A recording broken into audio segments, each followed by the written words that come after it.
Hello there, my beautiful thinking people. Just me, your host, Clyde Phillips, coming out to you 1585ers. Of course, that means you are in the group.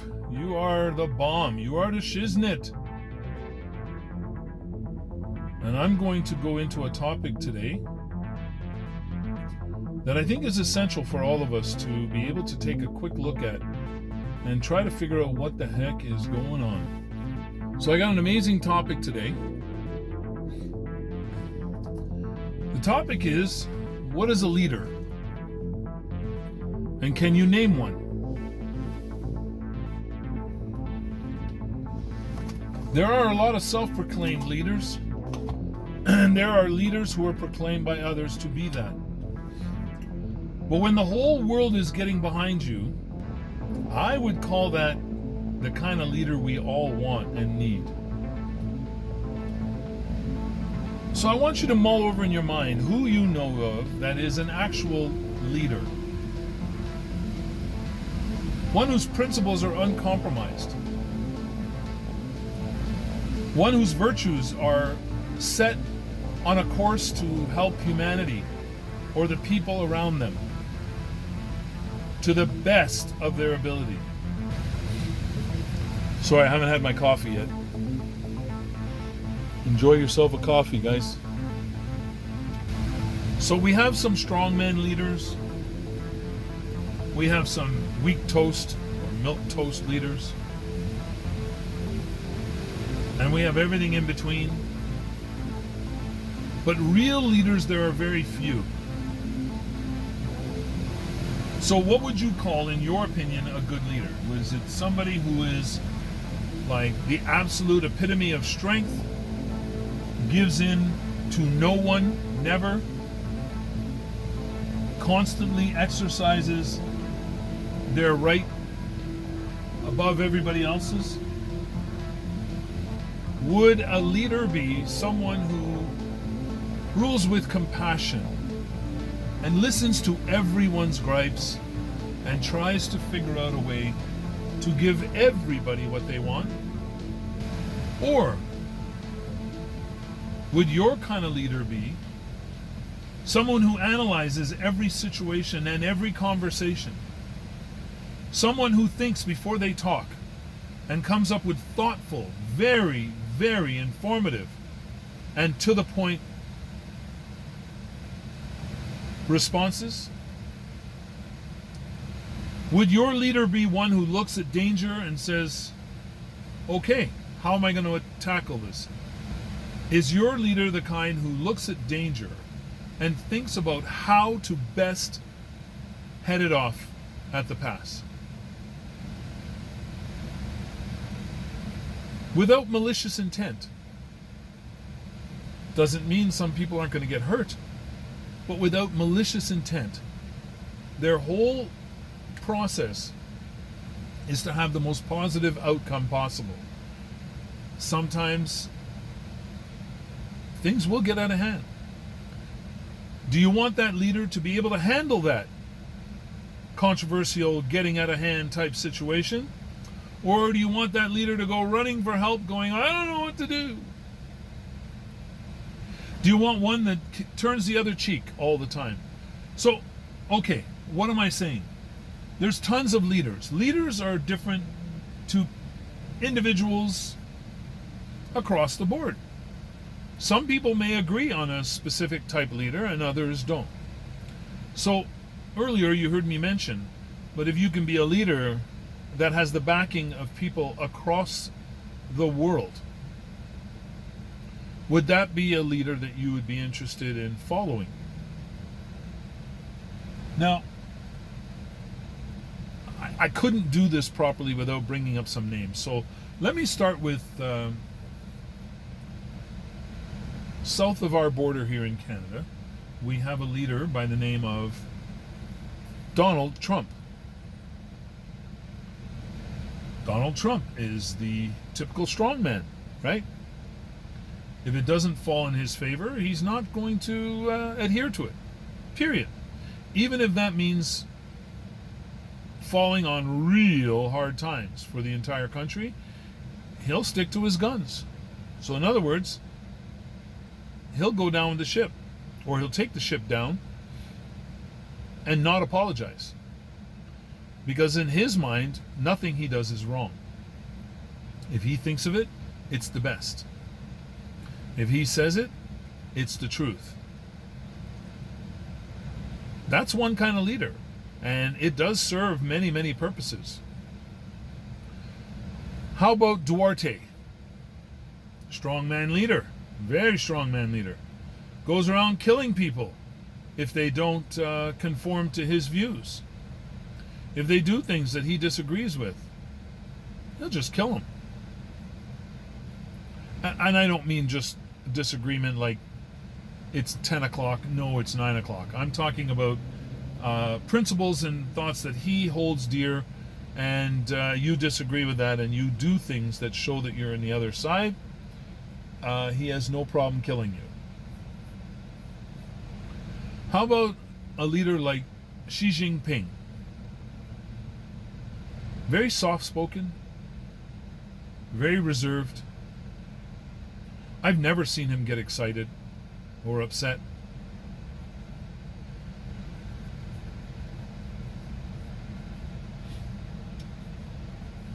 His main focus, as far as I can tell, is prosperity, not at the cost of citizens. Prosperity, but not at the cost of citizens. That's the only message I get from him. Every time I hear him rebuke something or someone, it's along those lines. He does not agree with people taking advantage of others. Sorry about that fan. It's 29 degrees outside here, or it was, and I'm just trying to cool down the interior. Okay, so let's look at some other leaders. You had Ronald Reagan.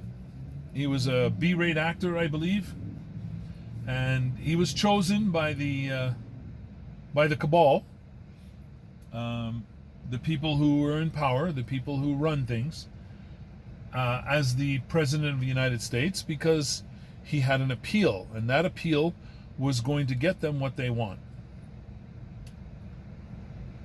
Now, he was pragmatic to a large degree. He used a lot of common sense, but we don't know if those ideas came from him or came from those above him. I know you're going to say the President of the United States there's nobody above him. Yeah, there is. There's people above him, and there's God above him, and there's other deities that people would hold above him. Anyways, he did a lot of good things for a lot of people. He didn't just bow to one group of people. He didn't bow to anybody, actually, but he was very thoughtful when it came to the needs of all people. Not the wants, the needs. You have a Barack Obama, beloved across the nations. They held him up as like the next coming of Christ almost. Now, again, we know that it's not him that makes the decisions, so he was only capable of doing so much. And in most people's minds, that was very, very little for the people that they were concerned about. But it looks like he had been trying. He talked peace around the world. They wanted him for the Nobel Peace Prize. He was magnanimous, wasn't he? But he still went out and murdered a whole bunch of people. And you might say, well, he didn't do it. I'm going to say, yes, he did. When you are the commander-in-chief, nobody takes a step forward without your okay. So, every one of these presidents have been culpable. The one I don't know about, I'm not going to go all the way back in history, but the one I don't know about is Jimmy Carter. I don't know what his wartime track record was. I can only assume by the character of the person that I know as Jimmy Carter is that he probably initiated absolutely no wars. He probably initiated absolutely not one murder. I don't believe he would have ever sicked his military on the civilian population. So there's another type of leader. But now we have, in recent times, we have a leader by the name of Ibrahim Traore. And Ibrahim is an African president, the youngest head of state in the entire world right now. Became president at only 36 years old. He's a captain in the Burkina Faso army, and he still retains only a salary of a captain. His presidential salary is put into a pot along with any other officials who wish to put into that pot, and people in the different communities who wish to add to that pot. And that pot is being used for nothing other than furthering the people of Burkina Faso. He is opening up schools everywhere, medical facilities, including traveling medical facilities. He's equipped his army with equipment that allows them to prevail over their enemies. But he doesn't bully. He's trying to protect the people of Burkina Faso and get them back their land, which was 40% stolen by what we would call insurgents. Others would call them puppets of the Western imperialistic world. Without giving my opinion, I'll just say those are options. So, Ibrahim, it doesn't rule from the ivory tower. He actually goes and visits his people right across the nation. He listens, he hears, but he doesn't kowtow. He doesn't make excuses for his decisions and the things that he does. But the real reason why he doesn't make excuses for them is because there is no excuse for them. What he does is well thought out, well planned, well executed. And with what in mind? The peoples of Burkina Faso. He's joined an alliance with Niger and Mali. That alliance is becoming pretty dang powerful. They have increased their military capabilities. They have joined their military capabilities. They will fight as one if anyone is challenged. They have now come out with a new currency backed by gold, which, as we know in the past, has gotten every leader who has tried that murdered. He has survived and withstood, well, by now it's probably 20 or 21 coups, because it seems like they try to do one every 2 weeks or so, or every week. And when they trace the source of the money that's been getting to the people who are about to commit the absolute wrong, I give you 3 guesses as to where the money comes from, and the first 2 don't count. I'm sure you've heard that before. That means it's just a very easy to come by answer. So this individual speaks to and answers everyone. He is not afraid to deal with honest journalists. If you're there trying to manipulate a hit piece and you're looking for a soundbite, he'll dismiss you. He won't only dismiss you, he will have you banned from the country. Those who question his motives and the things that he's doing, he sets them into the middle of the fray to see exactly what's going on, so that they don't have any questions anymore. They have the answers. So the other journalists who were in a scrum and they were badgering him about there is no real insurgency, and he's just siphoning off the money, and he's just using the military to keep himself in power, and they've had all these accusations. I love what he did in answer to that. He had them detained and brought to the front lines, where they got to witness firsthand everything that was going on. I have never seen a journalist come back and kowtow, apologize, and oh my God, been so sincere that you knew they were telling the truth. That's how he handles things. I think that was brilliant. Some would say, oh, but that's not fair. You can't just take journalists and throw them in the front line of a war. They could get hurt. Oh, really? How else are they going to learn the truth? How else are they going to know that what they're hearing is absolutely true? Do you remember when journalists used to be embedded with the militaries always? And they used to report on things as they unfolded? Those days seem to be gone across the world, eh? Yeah, no, people hide everything. They lie and cheat and... Anyways, you tell me, out of all the leaders I've mentioned, which one you think is the best. Put it in the comments.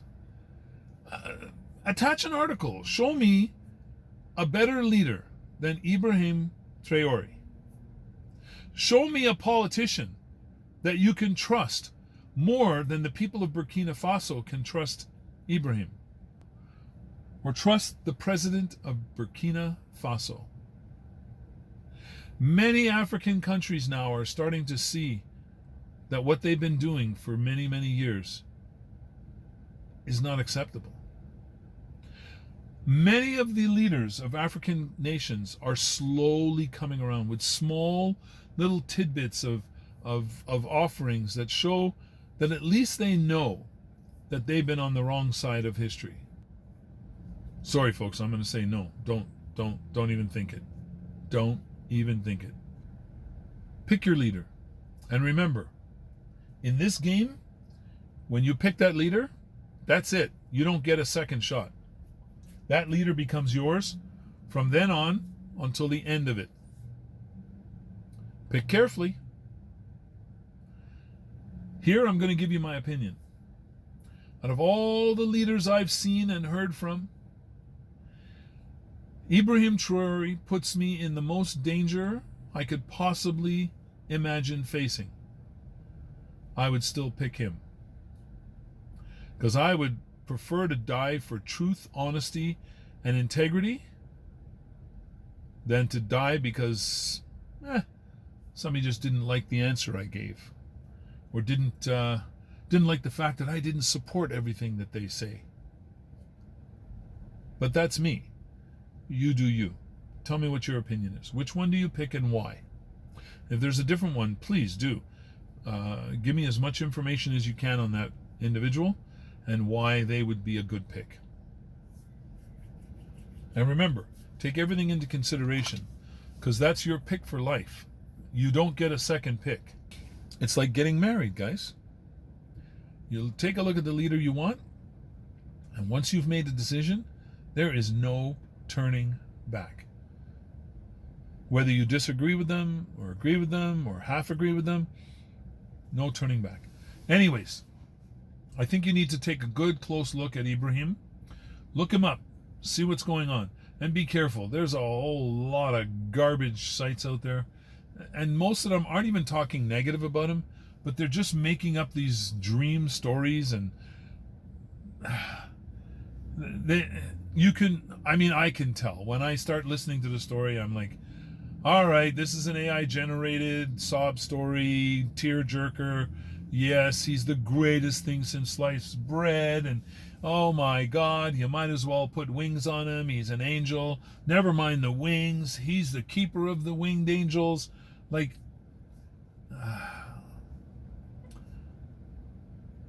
I'm not there, but I don't see any flaws in this individual as far as being a leader of a country of people.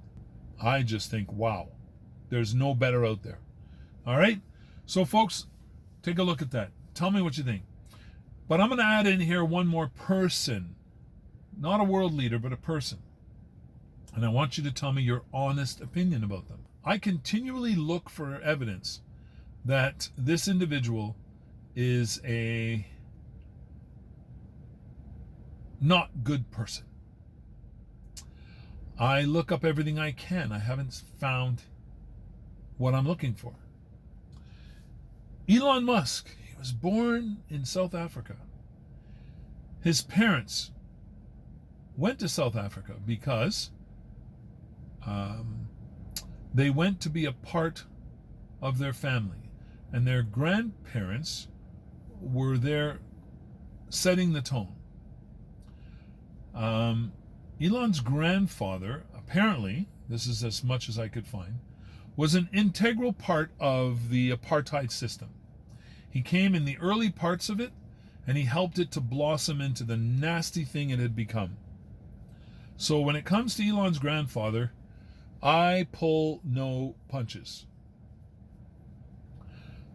When it comes to his grandmother, I don't have enough information.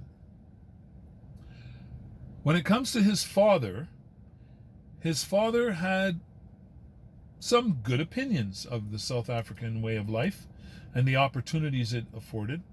Again, I don't pretend to know him personally or to have a ton of information on Elon Musk. He had uncles who were integral to the grandfather's views. I cannot find anything on Elon Musk. The only thing I can find, information I can find on Elon Musk and his youth, is that he hung with a lot of Jewish people. And again, let me just qualify that. Jewish people, it's not a race. Jewish people are a religion.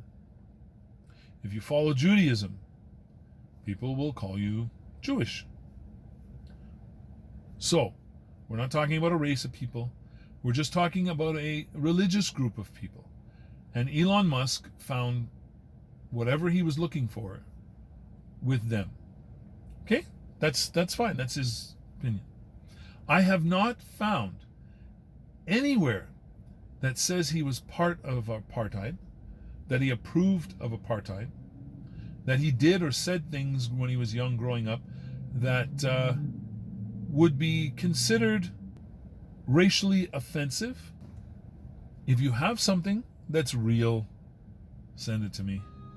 I don't want these fictitious stories that are all embellished and there's no reference and there's no reality, there's no video of real conversation, not AI generated, that kind of stuff. Like, get me some real goods, okay? Because I'm wondering, because I'd still like to make a concrete decision as to whether I think he is a good human being or not. Nobody can change my mind as to whether or not he's a brilliant human being or not. I'm going to tell you right now, unequivocally, I will stake my life on it, that he is a brilliant individual. I'm not joking. Brilliant individual. All right, folks, I'm going to end it there. Listen, you guys are 1585ers. That's why I lean on you, and I'm asking you for comments. I'm asking you for information. Send me references. Send me topics. Keep me active. Because honestly, when you guys get really boring, I get bored. And if I get bored, that's when you don't see any videos coming out. Throw some topics at me. Throw some challenges. Let me know what you really think, and I will go off of that. So please, stay safe, stay healthy, and stay as happy as humanly possible. And remember, us 1585ers, we never give up, we never give in, but we do possess and use our open mind. Because that's the only way we gather knowledge. And that knowledge is the only power we will ever garner in this world, which will help us in all our decision making. So love y'all. Chat with you soon. Bye for now.